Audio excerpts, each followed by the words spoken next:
Hello, everybody, and welcome into a special edition of Texas Longhorns football here at the Voice of College Football. Please hit that like button. Please subscribe down below. It really helps out what we're trying to build. So, Steve Sarkisian spoke today,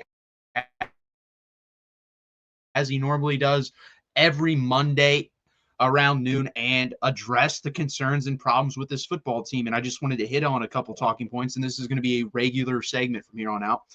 Sark said the passing game is close, and this is one of those things where you can say this for a little bit. I think you can say this for about 1 to 2 weeks. After next week, guys, you're really not going to be able to get away with this excuse. Also, is this really the case? Because there are things open in this offense and they're not coming to fruition. I put this more on Arch Manning than I do Steve Sarkisian. Like, if I'm giving just season-long grades right now, Arch Manning's at a D minus, Steve Sarkisian's at a C. There are things schemed up, and Arch Manning's just incapable of hitting them. And he said today it is more mental than physical, which makes complete sense to me because I ask all of you guys, go and watch Louisiana Monroe highlights or Arch Manning passes at least. Go and watch the Mississippi State passes from last year. He's hitting passes in those two games that he's not anywhere near hitting. There's a deep ball to Isaiah Bond that he hits. The one that really sticks out to my mind, there's a deep out to Silas Bolden. On the money, on time. Yes, Silas Bolden had to make a diving catch, but it's way closer than anything he's coming up with right now. So it does need to get there because, again, you have Sam Houston State. We could play like we did versus Utah. We'll win that football game. Then you have a bye week, and then you have Florida. You play like that versus Florida, I'm not going to say it's 100% a loss because I've watched Florida play football too. They have not been impressive, but it's going to be a 13-10 struggle fest type game. And if you're a national championship team, you should beat this Florida team that I'm watching by 10-plus points, even on the road, because I don't think Florida's very good. He also talked about never considering benching Arch. Basically said that, the process is clean. Like the mental is clean. He's just not delivering the football. Like, he's seeing things well, which I don't even know if that's true, honestly, after watching it back. So I don't know what to think here. I think Sark is being a little too laissez-faire with this, personally. I would like to get your guys' opinion, so drop them down there in the comments. But he also mentioned a point, and I think it's good. Sark or Arch will be utilized in the run game more, and I think that's very important. Steve Sarkisian came into the year thinking, hey, I don't really want to we don't major in the running of the quarterback. That's what he said. We don't major in that. Well, guess what? This offense seems to require it. One, you said it gets him into his rhythm. That's one. Two, he's good at it. And three, this offense needs something to get going. Now, I think it's a balancing act. Haynes King ran the ball 25 times versus Clemson. That's unsustainable. You've seen Haynes King be hurt throughout the year with Georgia Tech because of that. You can't run your quarterback 25 times a game. If you do quick math on that, that's going to be 300 times in a year. That's not sustainable. You can't run your quarterback like a part-time running back. But can we run Arch 10 times a game? I think that's possible. That's 120 times a year. I think you should do that. One, I think it helps the offense.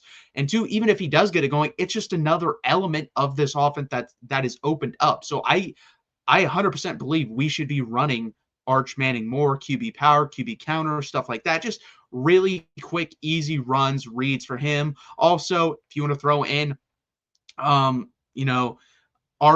and stuff of that nature as well, that will help.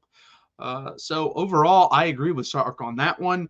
Cole Hudson injury concerns. He did say he was injured. Connor Robertson did come in, and I want to talk about this. The offensive line is not getting anywhere near the push I thought they were going to get in the run game. Coming into the year, I thought this offensive line was going to get a much better push in the run game. It'd be questionable in pass protection, and it is questionable in pass protection. According to PFF, it is the worst offensive line pressure rate wise allowed, which is not good during dropbacks. That's part of another reason why I think Arch Manning is struggling. I will say, though, I haven't really seen it that bad. I don't think it's that bad. I think PFF honestly is exaggerating. I think that's, in fact, that Arch Manning isn't seeing it in the field. I think that's part of it. He's not seeing it, not ripping it, so that leads to that. I think the offensive line is a little bit better than that, but they aren't great.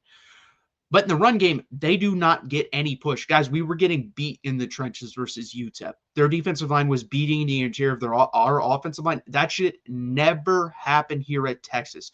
We are too big. We are too talented. We are too physical at the point of attack to allow that to happen. I personally believe even when Cole Hudson is healthy, I would go with Connor Robertson at center, and then I would put Cole Hudson back at guard or play Neto at the left guard position, because I don't think Connor Stroh is playing very good football right now. He's not an athletic guy. He leans on you. And the problem is, if you have a smaller athletic guy at the position, he can exploit Connor Stroh. And I think you see that. So I personally believe that's what should happen when Cole Hudson is healthy. I don't know if they're going to do that. But overall, guys, I think this offense needs more experimentation. Sark also talked about, hey, when these young guys get going, we'll put them in more. How do you know if they're ever going to get going if you don't give them the opportunity? We need to see more Dalen McCutcheon. We need to see more Khalid Clark. We need to see more Jamie French. We saw a lot of James Simon. I liked what I saw. I think he should be in the four-man rotation. Like, no offense to Jared Gibson.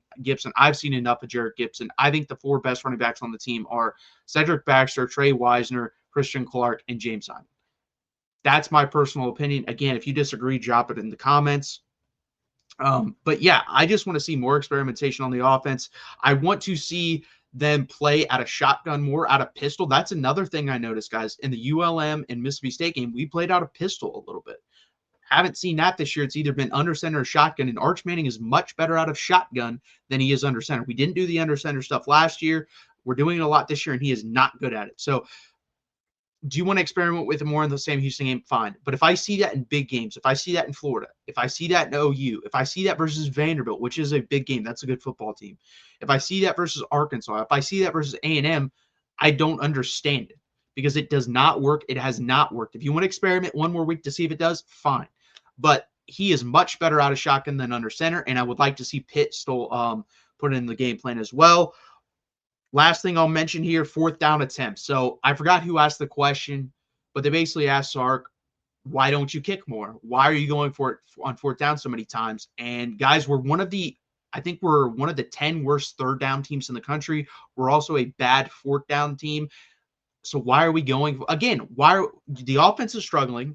We're not good in short yardage situation, and we have an elite defense with an elite punter and a pretty good kicker. I don't know if he's great yet. I haven't seen enough.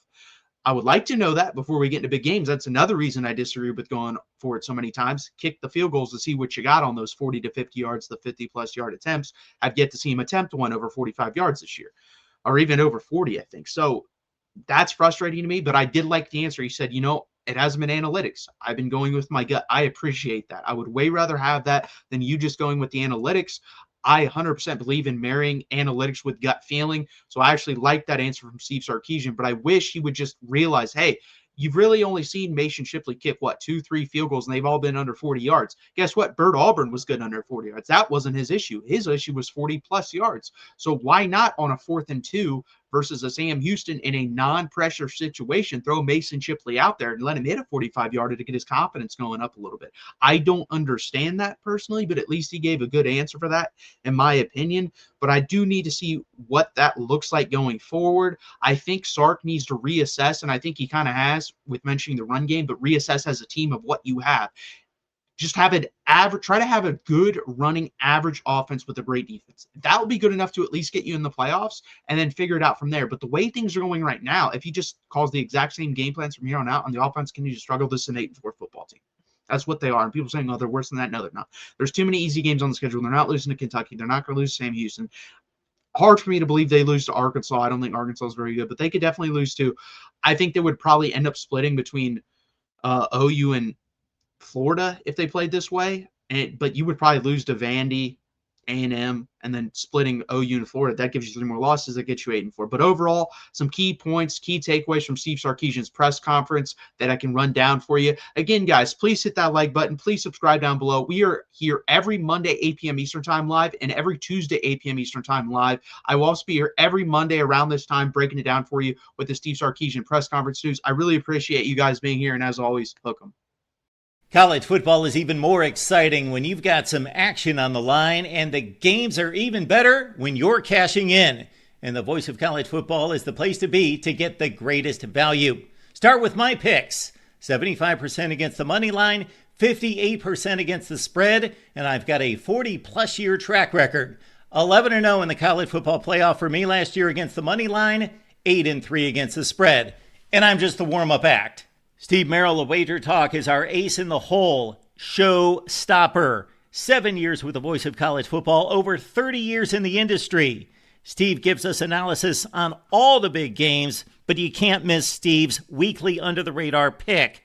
28-12 against the spread the last 3 years. You also get picks from some of our top analysts here at the Voice of College Football, including Corey Bratta, Matt Zemek, and Steve Dace. Check out those numbers. Become a YouTube or Patreon member for just $99 per month. Go to the main channel on YouTube, click join, and then select the betting tier. Do the same thing on Patreon. Make 2025 a winner now.